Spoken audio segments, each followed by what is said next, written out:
Good afternoon. Welcome back to another edition of the B&H Virtual Event Space and an extra special good afternoon, or I'm not sure, you're barely into the afternoon there on the West Coast. Reza Malayeri joining us. Reza, what's going on? Ooh, hello, sorry guys. There we How's that? go. There we go. Welcome. My bad. Nah, all good. Good to have you back. Of course, we are here. We're talking high resolution portraits today. We have some wonderful Sony gear that Reza is going to be talking about. So a huge thank you to Sony for hosting today's events. But Reza, it's good to have you on. I think this is the first time I've hosted you. We got Scott out of the way, and I finally get my chance. Yes, I'm super excited. Well, we're This is excited our to have first you here. class together. Yes, definitely. Well, I'll let you get going, Reza. We're going to turn it over to you, and I'll see you in a little bit for some Q&A. Of course, a huge thank you to everybody joining us live from YouTube. If you guys do have any questions, whether you're watching on YouTube, Vimeo, Facebook, or right here on Zoom, just get those questions in, and we'll see you in a bit for some Q&A. Thank you so much, Derek. Thank you to everyone who's with us. Super excited to be here with the B&H Event Space team to bring you this amazing presentation on the Sony Alpha A7R5 and the all-new 50mm f1.4 GM. So big shout out to everybody at Sony and B&H. And without further ado, let's jump right in. So let me make sure you guys can see our slides. And I'm just going to quickly double check my audio just because I've been having a little bit of a technical issue with it, but there we go. We're all set. So today's presentation is all about the Sony A7R5. Super excited about this brand new camera. It is chock full of amazing technology. And I recently had a chance to shoot it with the brand new 50mm f1.4 G Master that just came out. It's an amazing lens, and when paired with such a powerful camera like the A7R5, you can create some really stunning portraits. And we are going to look at example portraits with that combination and talk about a lot of the other really cool features that the A7R5 packs. So let me give you a quick little intro into who I am, so you can see a little bit about me. If you'd like to say hey or ask further questions beyond our presentation today, feel free to reach out at Malayeri on all of my social channels. I've been doing weddings, portraits, filmmaking, and also professional drone flights for a decade now. And I have a lot of experience as a filmmaker and an educator. If you want to see some of my other works, of course, you can see some of our other classes right here on the B&H Event Space Online. And you can find me on Sony Alpha Universe, over on DP Review, F-Stoppers, and all of those other fun places. So my specialty is in commercial video production, aerial photo video, weddings and portraits. But if you want to see more of my work, you can head on over to my portfolio website as well and check that out at rmalayeri.com. So let's hop into some of the key specifications and features of the A7R5. There's a lot to pack in there, so let me just kind of go over it briefly with you guys. So it has an all-new artificial intelligence AI processing unit, which powers a lot of the amazing new tech in the A7R5. This is an all-new technology that is now also available on the ZV-E1, but it first came out with the A7R Mark V, and it's now progressing into the Sony ecosystem. But this new AI processing unit, paired with the amazingly high-resolution 61-megapixel sensor and the all-new Bions XR processing in the A7R Mark V, is what enables a lot of these amazing features. It is the first, like I said, of any alpha camera to have that. It has an amazing processor, which is called the Bions XR, and that's what enables the subject detection modes. There's quite a few new subject detection modes that are really cool, and the human form and pose estimation, which is also brand new. Came out with the A7R5, also now available on ZV-E1. Shameless plug, ZV-E1 got the 120 frames per second 4K update today. So for all of you Sony shooters out there, in case you didn't know, if you're watching and you have a ZV-E1, go ahead and download the 4K 120p update that came out today. But that is enabled by the AI processing unit. And now with the human form and pose estimation and the new subject recognition modes, you can track and focus on things like animals, birds, trains, airplanes, and insects. And they're available in both photo and video mode. So if you want to take a picture of an insect, you can do that, and then you can flick it to video, and it will still detect that insect. So it works in both modes, which is really great. There's also some brand new tech, a lot of revolutionary things that came out with A7R5 that were a first. So for the first time in any alpha camera, we have focus stacking. So you can do macro photography, landscape photography, and have focus bracketed images, which is amazing. It also carries over some of the other things that came out with the A7 Mark IV, like focus breathing compensation, focus mapping. It can stream as a webcam directly with just a USB cable. And there's just a ton of awesome new features that came out, along with the 4-axis tilting display, which is, again, a first on any alpha camera. It's an amazing new display that I wish was in all of Sony's cameras. Hopefully we'll see it continue to move down to other cameras, but having that 4-axis display is a game changer. So I love that. There's also a new pixel shift mode where it can combine up to 16 images and create one super high resolution image. And that has been enhanced with the AI processing unit because it can now adjust for any kind of movement in the scene or micro movements and leaves and little cloud movements and things like that. So that is also all new thanks to the AI processing. Other cameras have pixel shift like the Alpha 1, the A7R Mark IV. Other cameras have it, but when you combine it with the AI processing unit, everything gets better. So that's one example. It creates ridiculously large images that have almost 1 billion pixels. So it's amazing, but yeah, be careful because it can melt your computer. It's a lot of data. But it also now carries variable shutter. So variable shutter was also something that came out with the Alpha 1 and is now available on the A7R Mark V, meaning if you have a lot of artificial lights in the room that have different scan rates, you can now adjust the shutter in decimal increments, or it can auto-detect and match them if you have anti-flicker shooting turned on. So that is also new to the A7R V. We have selectable raw file sizes now. So instead of shooting everything at 61 megapixels, if you're just shooting casually or for social media and you don't need all that resolution, you have multiple different file sizes of RAW that you can choose from. That's also new in the A7R V.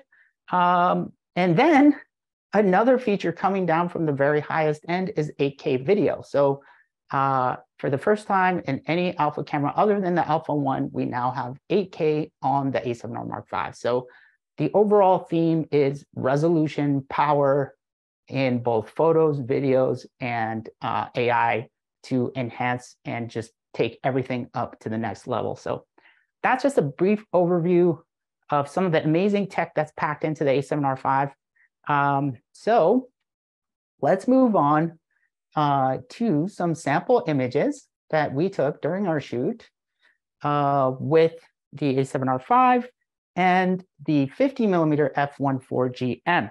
So I have a little overhead camera set up for us. So let me make sure that that is working. So this right here was the previous 50mm from Sony. This was the f1.2 G Master.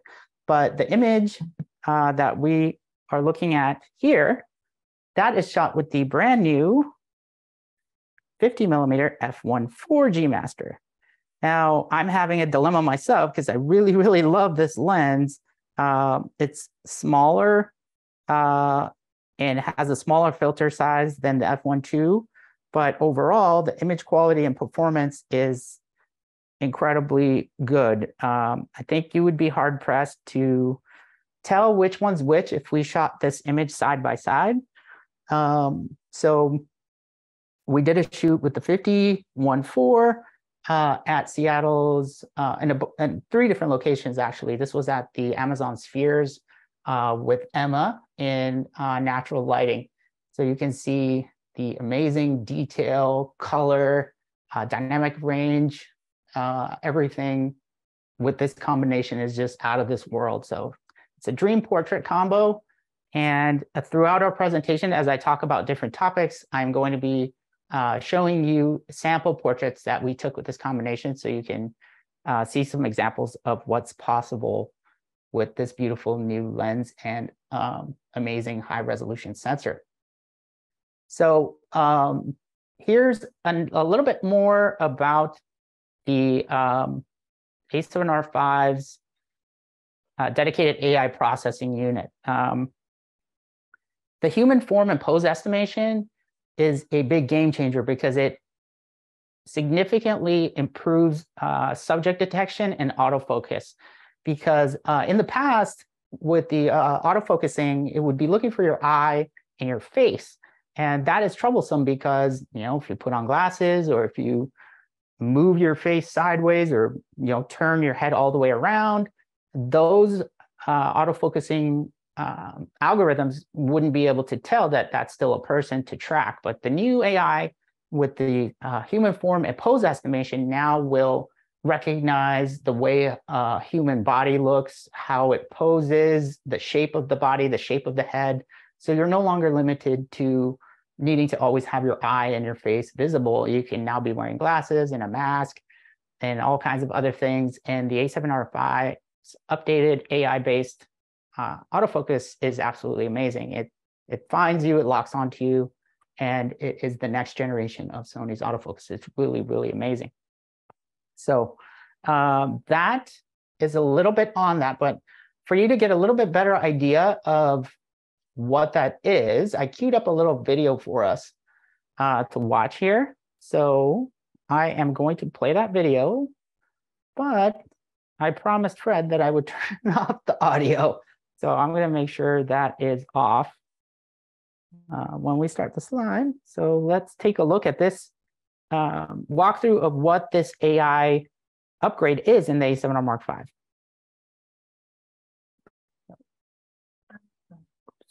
Make sure I mute it. There we go. All right.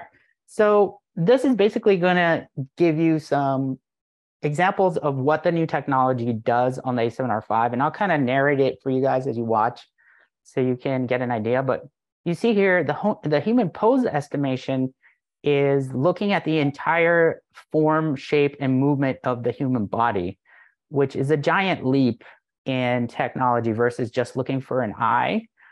Because as your subject gets smaller in the scene, like you see there, the camera can still detect it far away as a human shape and grab focus, lock onto it, and nail focus. So whether that's in photo or video, it recognizes subjects in a whole new way in all kinds of different lighting environments. So you can see here the back of the head, the side of the torso, side facing.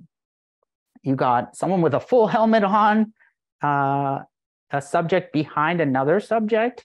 There's something really cool about that I'm going to be talking about here in a little bit. That's new to the A7R5. When it comes to other subject detection types like animals, birds, insects, it is even better at that than before as well. It can recognize animals facing sideways now, facing away from the camera. Like you can see, this is pretty incredible. The pup isn't even looking at the camera, and the A7R5 picks it up. We now have vehicles, we've got cars, trains, and airplanes that you can focus and track, and insects. So the other upgrade there that it's talking about is the auto white balance. It's been improved to be more accurate, so you have even more pleasing and more accurate colors. And all around, it's just a huge upgrade in technology to be able to get all of these different subjects focused on, tracked, and it's all powered by the AI processing unit in the A7R5. So that's why this is such a big deal. And it's also, shameless plug again, included in the ZV-E1. So you can take advantage of that in the A7R Mark V, but it is also available in the ZV-E1. So looking at the, let me make sure we are on the correct slide here. There we go. So we are now going to be looking at examples of these alternative subject detection modes. So for example, the insect, you can see right here during our photo shoot, there was a moment where Emma was in that scene that you guys saw in the first portrait, and she looked up and she saw a ladybug in the leaves. So she grabbed it, and I quickly switched the A7R V to the insect subject detection and was able to nail focus on that tiny little ladybug on her hand there. And so these are, like I said, available in both photo and video, and only available on the A7R V and the ZV-E1. So here's another example of a shot using the insect subject detection mode. So during that same scene, I just went ahead and got another shot of the ladybug quickly on her hand, which is pretty cool. So that is the AI-based insect subject detection. Now, this is what I was alluding to a minute ago when we were watching that video where you saw there was two girls walking and the A7R V was locked on to the subject in the back while the subject in the foreground was completely ignored. And that is powered by registered faces priority. This is a game changer for portraiture in a number of ways. So if you are a wedding photographer, for example, and you are shooting the bride in this huge procession, if you register her face, you can prioritize, tell the camera to prioritize her in a crowd of people. So that's how that example in that video works. That face is registered, and it doesn't matter who jumps in front of the lens, it will stay locked onto that face. So this is a feature in the A7R Mark V, which is a game changer for portraits. So I do have a live feed of my A7R V, and we can do a demo of how that works in a little bit, but that is where that feature kicked in our demo video. Let's look at another sample portrait. So here's another example of a portrait shot with the A7R V and the all-new 50mm f1.4 GM. You can see the exif there, but I was shooting natural light, and this is pretty much straight out of color, or straight out of camera color, you guys. The colors off the A7R Mark V are absolutely beautiful. I like them so much that when I'm editing, I tend to just use the standard color profiles and very, very light retouching. It has so much resolution and dynamic range, but you can shoot beautiful images just right out of camera with very minimal editing. And so all of my shots today that you'll see are shot wide open, so you can get a sense for how sharp the 50-1.4 is at its maximum aperture. It's tack razor sharp. It has beautiful rendering. So there is one example of another shot with Emma. Let's talk about the lineage of the R series. So the reason why the camera has the R badge is because R stands for resolution. And myself personally, I've been shooting with A7R series cameras since the A7R Mark II. I absolutely love the A7R line. And I still got my picture-in-picture on. My bad, guys. Let me turn that off. There we go. I've been shooting with the A7R Mark line since the A7R Mark II myself. And the A7R sensor has always had the special magic to it.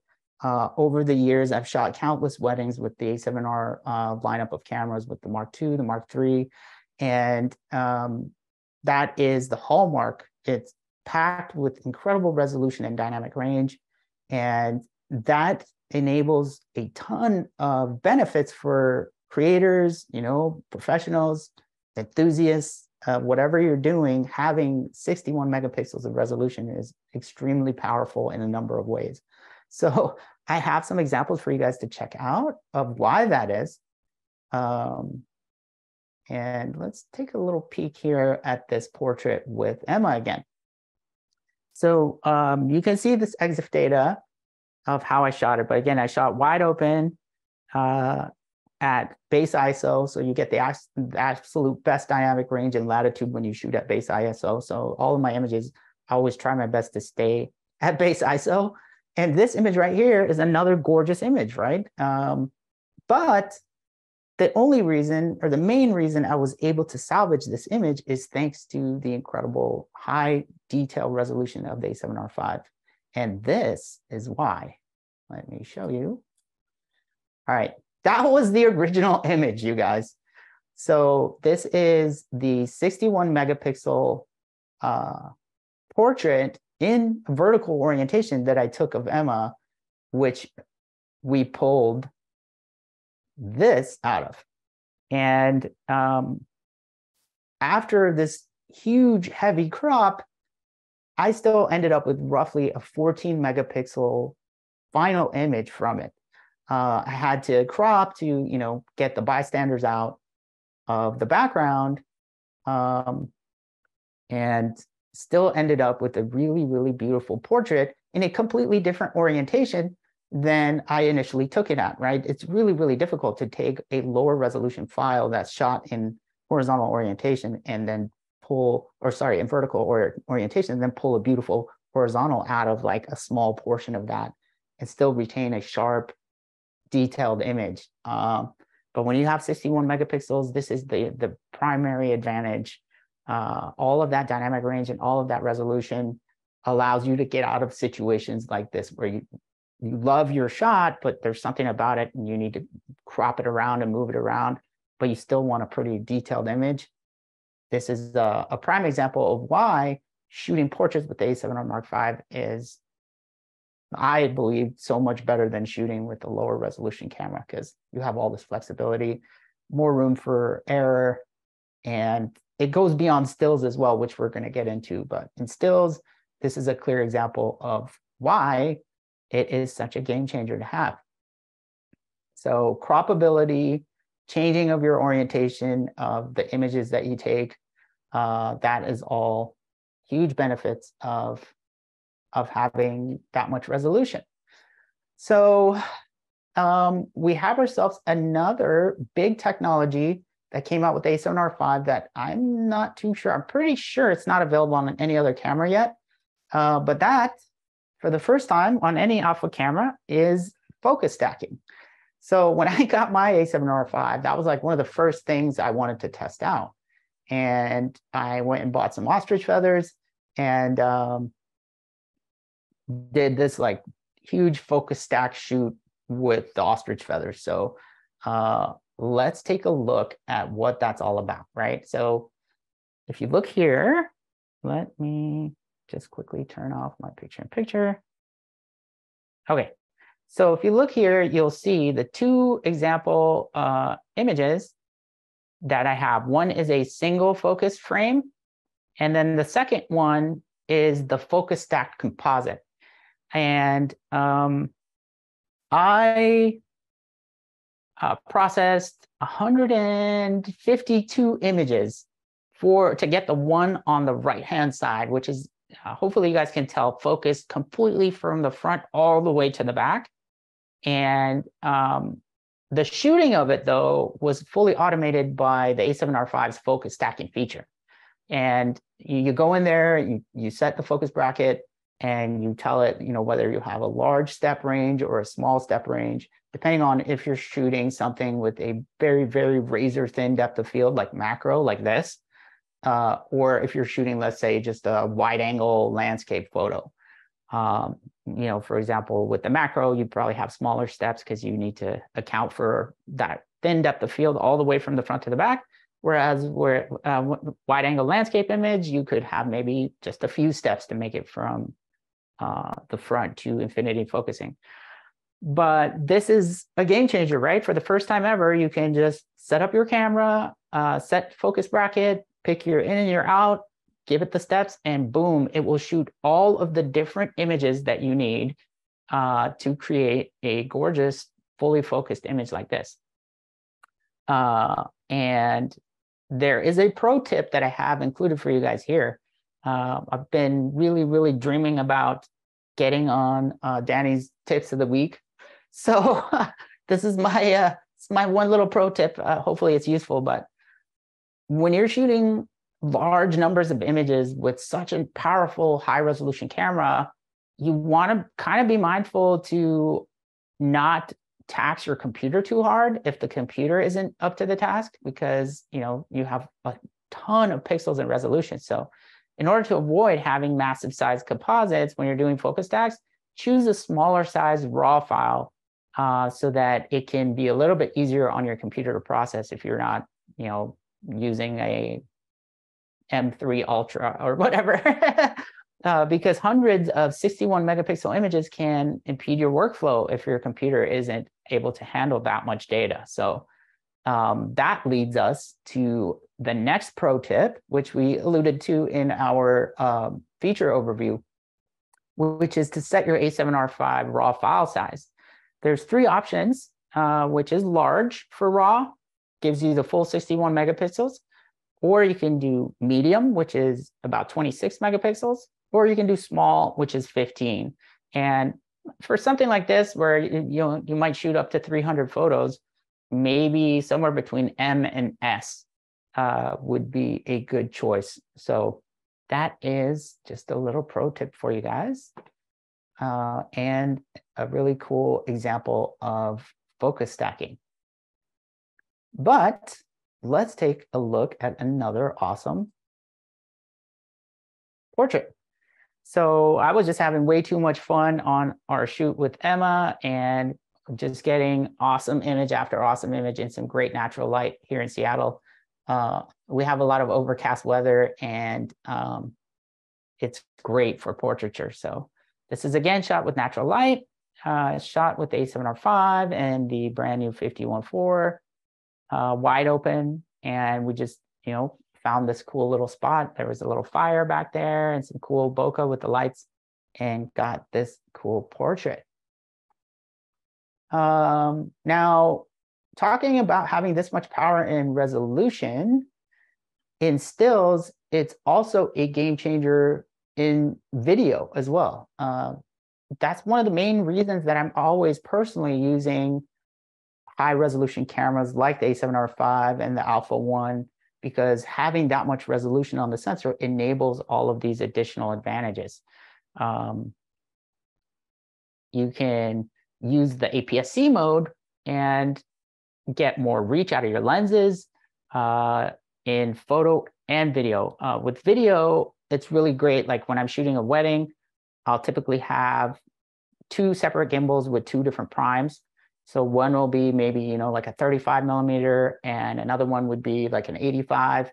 But if I'm on the 35 millimeter with A7R5 and I just need a little bit more reach, I always have a button map to quickly jump into APS-C mode, which then gives me a 1.4 extension, which is the crop factor on my prime lens. It works with zoom lenses as well.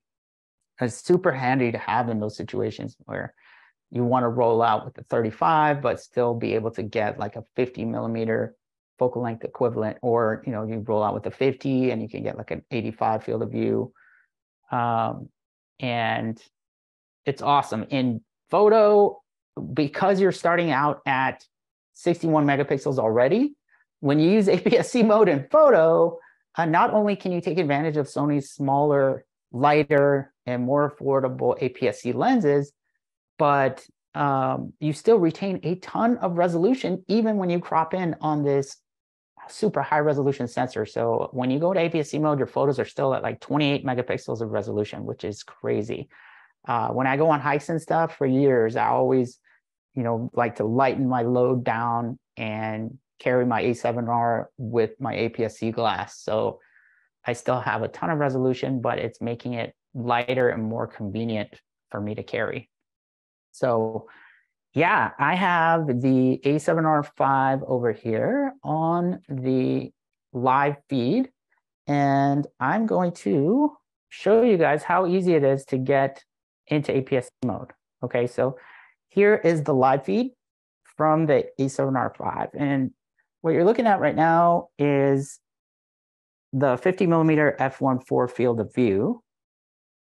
But I have some items mapped into my menu. And one of them is this, APS-C shooting. So when it's in auto mode, what it's doing is looking to see if you put an APS-C lens on the camera, and it will detect and automatically crop in to give you the proper field of view. But when you're in a full frame scenario and you have a full frame lens on, you can then manually turn it on. And what happens is it significantly crops in and gives you, right now, more like an 85mm field of view. So this is what it looks like, and I'm going to hold it still so you see the difference in the composition. So that's in APS-C mode, and this is full frame. So you see that? And that's with a prime. Super cool, right? We're in photo mode and doing that. And that is giving us still 28 megapixels because we're starting out at 61, which is crazy awesome. So if I flip over to video mode, let's see how that works there. So if I go and turn it back on, ta-da, look at that. This is one of my favorite things about having an amazing high resolution sensor like the A7R5 is that you get access to APS-C mode, whereas sensors with lower resolution can do it, but they can only do it like, you know, with maybe 8 megapixels after you're in this mode, or,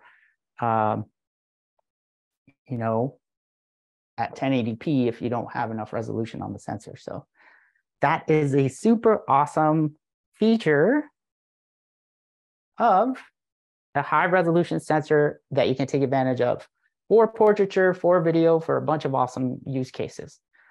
So with that, I might take a little pause here to see if there's any questions. Derek, did you want me to try and hold those to the end, or? It's up to you, Reza. What did you want to do? We do have a couple questions in already. I don't know if you wanted to tackle one or two, or. Yeah, let's do that. This gets boring with me rambling.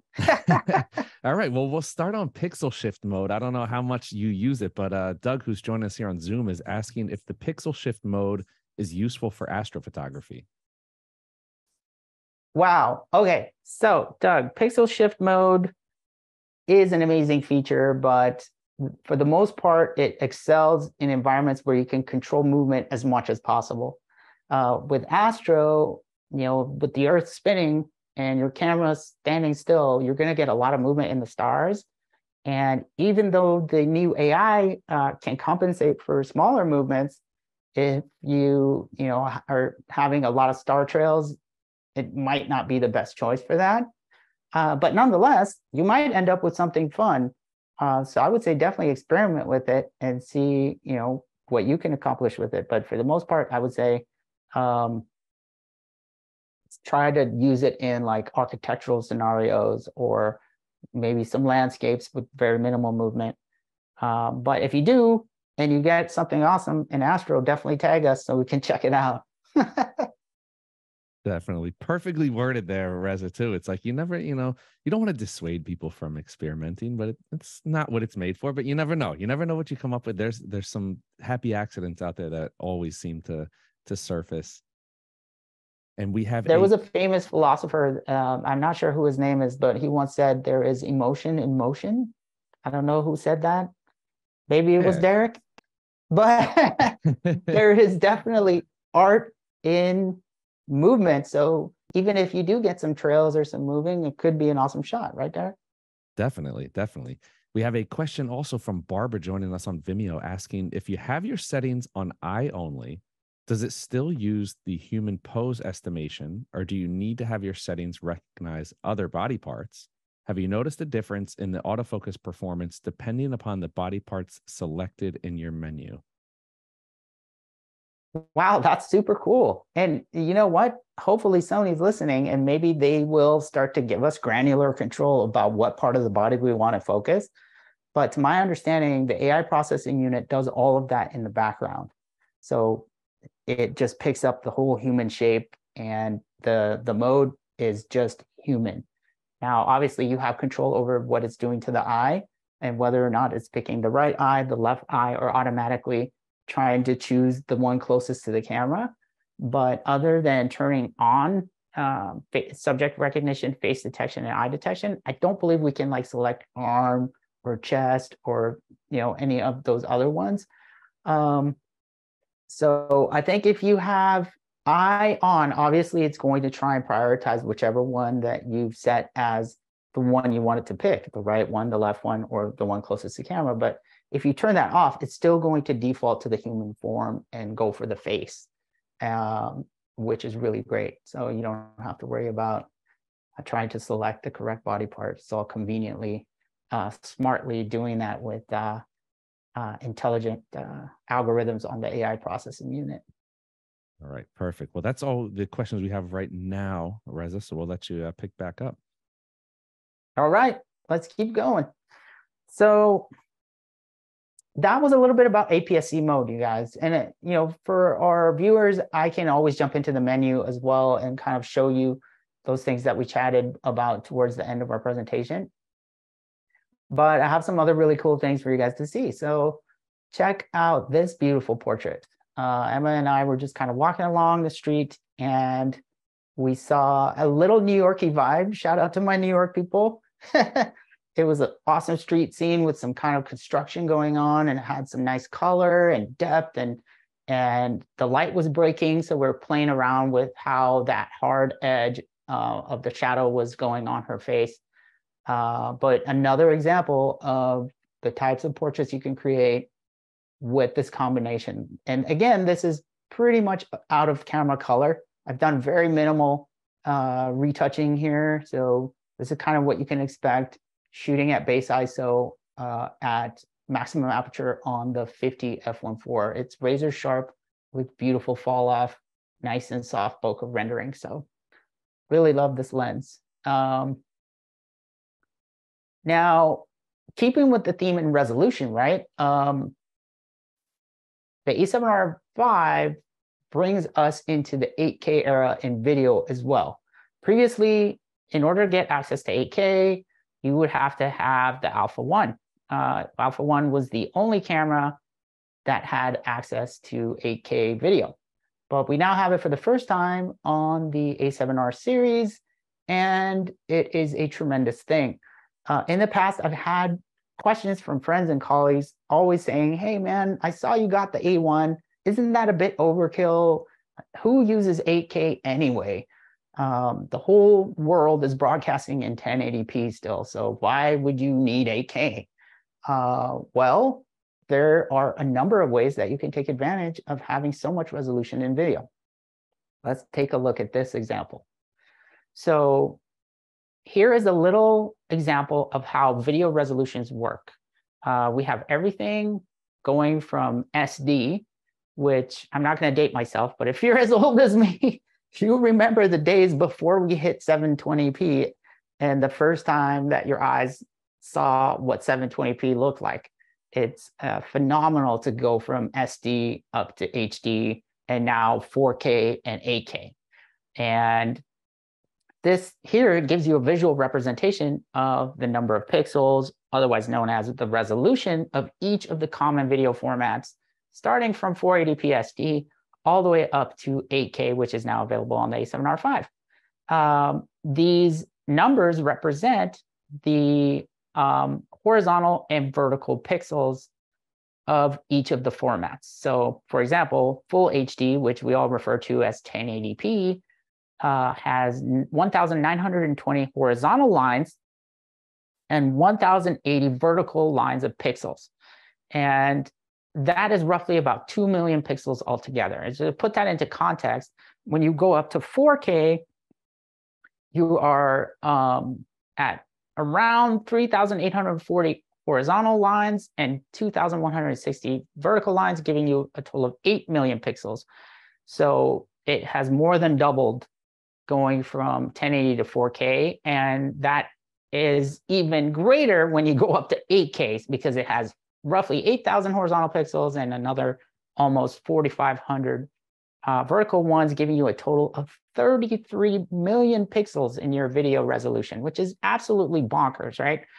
And the most of the broadcast streaming is done at 1920 by 1080. And the reason why this is important is this. I have a cool little example for you guys to check out. So this robin right here was shot in 8K. And I shot this to demonstrate and answer the question of why would anybody want to shoot in 8K when the whole world broadcasts in 1080p? Well, this is an example. When you are taking advantage of roughly 16 times the number of pixels that 1080p has, you can create a completely multiple different shots from the same shot. All of that additional resolution is unlocking tremendous post-production capabilities for you, where, you know, in this example, I was able to zoom into the robin and create a 1080p shot from the 8K source shot with zero loss in detail for a 1080p timeline. So just like I cropped into that portrait earlier, the same is true for you in video if you take advantage of the A7R5's 8K resolution. It was only available on A1, but it's now on A7R5.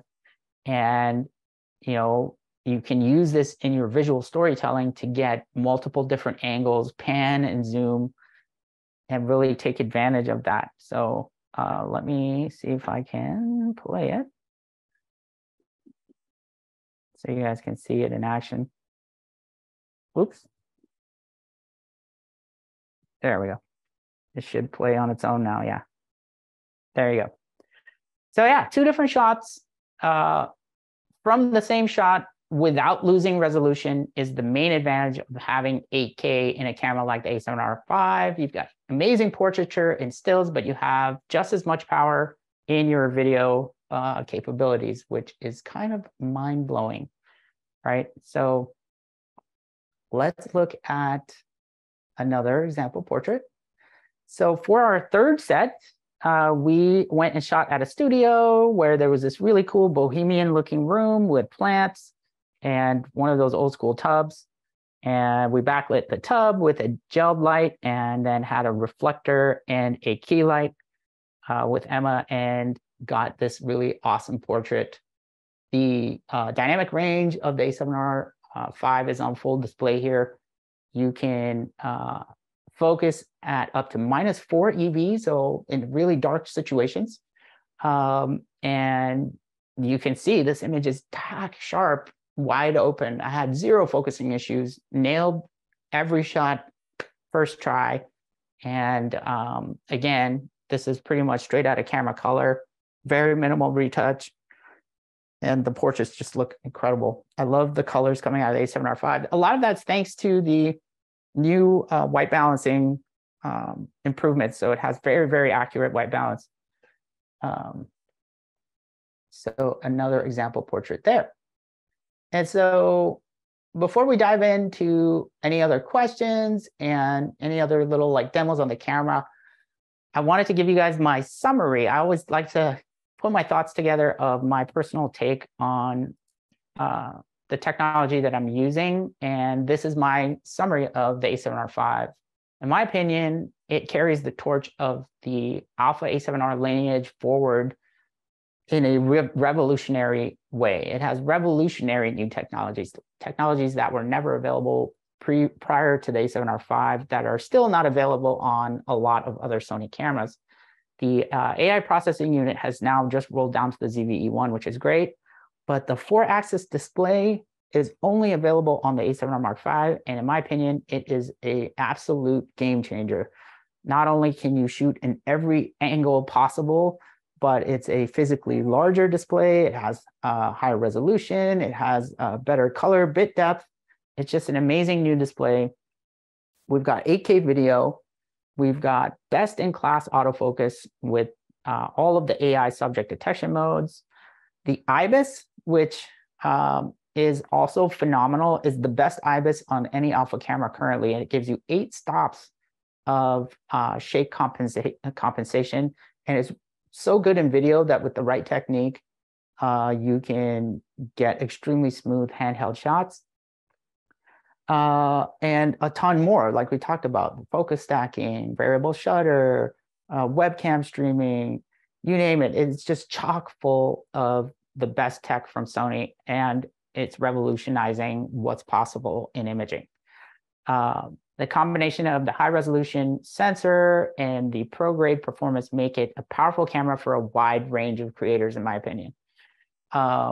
So regardless of if you shoot portraiture, if you shoot weddings, if you're a filmmaker, if you just want a really nice camera for your family outings, the A7R5 can do it all. You can shoot at really high resolution. You can choose smaller file sizes. You can shoot in 1080, 4K, 8K.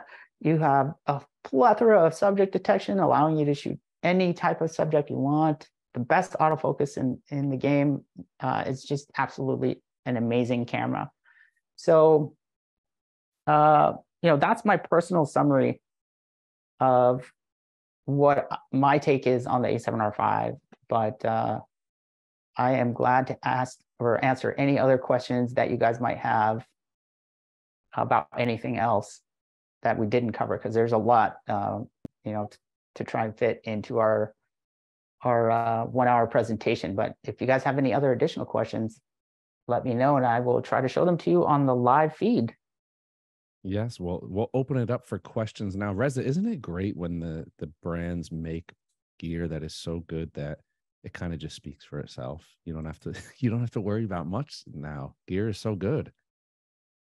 I mean, all of this incredible technology coming into something like this, I can literally hand this to my 5-year-old and she can chew BTS for me. It's that good. The tech is just making your life so much easier.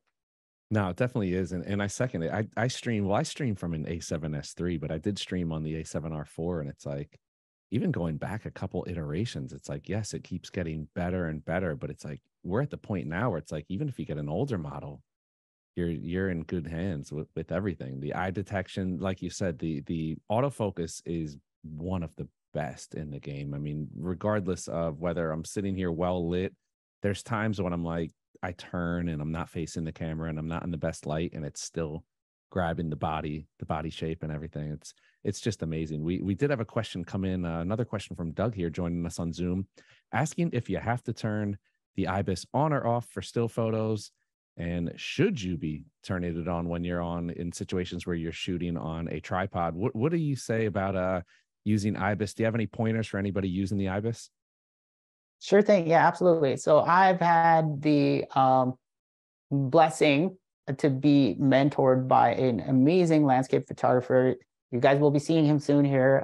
My buddy Mahesh, starving photographer, gives me pointers on that. And so whenever we're out shooting together and we're on long lenses, he always tells me to turn the IBIS off when you're on a tripod, because it can fight the stability of the tripod, thinking that it needs to move when it's already perfectly still. So if you're on a tripod, definitely turn it off. I'm on a gimbal a lot myself doing filmmaking, and that's also another scenario that you probably want to try and experiment with, seeing how it does with it off on the gimbal versus being on, so it doesn't fight the gimbal's stabilization. But yeah, definitely on a tripod, I'd say turn it off. Yeah, it's one of those things where I think as we get more technology, you have to actually test things out for yourself and see. Sometimes technology is great, but it's not for every situation. And you have to be aware of what situation the technology is good in, and what situation do we revert back to those, the cave period of, wow, I have to autofocus, or I have to turn some of the technology off because it can work against what you're trying to do. So perfectly said, Reza. I mean, every situation is different. It's hard to get locked into one mentality of either yes, it's always good, or no, it's always not. So perfectly stated there. Doug had another question, and I forgive you if you don't know right off the bat if you have to do some searching, but he's asking, in which menu is the IBIS in? Oh yeah, you can find it in a number of different ones. Luckily for us, we have our A7R5 live feed, and we can just hop in. So perfect. Let's go in and look. So let's actually, if I hit FN, you can program it right here into the function menu, which is the quick access one. So you don't have to dive all the way into your menu, but you can go in the function menu, and steady shot is available under active, standard, or completely off. So there's a number of ways you can do it, but the quickest way and easiest way would be to have it function in your function menu. And to place it there, you just go in here and go to the briefcase. And under your briefcase, you'll see a lot of customizations under the number 3. And when you get into that menu, you can see here where it lets you change your function menus for both photo and video. And so me being in video mode right now, I have that one, as you can see, in this position right here, called steady shot. Perfect. So there's two kinds of people, Reza. There's people that know their way around the menu like you do, and there's everyone else. And it would take me a half an hour. That's why, I'm like that too, Derek. And that's why I really love taking advantage of the new My Menu thing. For things that I access a lot that might be kind of obscure, I can just plant them in these different slots here. So for example, lens compensation, right? Is that just like a quick little personalized menu of stuff that you're going to use that's not necessarily in a function button? Yeah, like stuff that's kind of not in a function button, or I don't have it on a custom button, but I want to be able to quickly access it. I can program it to all these memory banks for just that specific thing. So for example, like focus bracketing, right? You might have to do a little bit of digging if you're trying to shoot a macro focus bracket, but having it there quickly accessible helps me a lot. Or lens compensation. Say I want to make sure I have focus breathing compensation turned on. I can quickly get to it there. Interesting. All right, we had a video resolutions. A follow-up from Doug on that last question. So he was trying to shoot the moon yesterday and turn off the steady shot using the A7R5 with the Sony 200-600 lens, and got a message indicating that this capability was not available with this lens. Is that anything you're aware of? Or we got you, Doug. We got you. You know why? It's because when you put that lens on, and I have it myself, I love that lens, by the way. When you put it on, it overrides the menus access to it, because there's a physical button for it on the lens itself. That's why when you're looking at it and the menus grayed out, it's telling you, I can't do it here, because you have to use the switch on the lens.